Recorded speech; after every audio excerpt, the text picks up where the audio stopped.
Yon moun qui sentil découragé, vini pour me prier pour. Seigneur, vin koto avec moun sa kap tandem nan qui sentil pas capable. Moun sa kap tandem nan qui sentil découragé, on ne peut plus. Moun sa kap tandem nan qui senti chaque pal fait c'est bac la fait tandis que c'est avant pour le ta fait. Chaque moun qui la bon Dieu qui senti chaque sal manye li pa ka réussi la donne.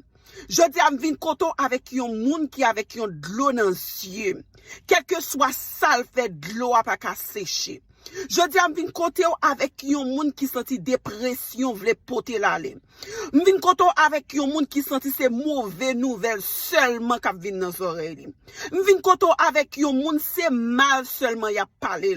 Eh bien bon Dieu, puisque tu es le même hier, aujourd'hui et éternellement, ou t'es traversé Moïse la mer rouge avec tout peuple Israël là, ou pas quitter la mer Pharaon fini ensemble avec yo. Eh bien combien moun k'ap tandem là qui gon la mer Pharaon k'ap kouri derrière yo, yo gon la mer rouge qui campé devant yo, yo par contre comment yo pral traverser. Et maintenant moment ça bon Dieu m'vin côté yo parce que ou c'est bon Dieu k'ap dominer sous toute terre. Maintenant do moun sa prière ça pour moun sa lié que le rive joindre moun nan et que prière ça fait effet sous la vie moun nan.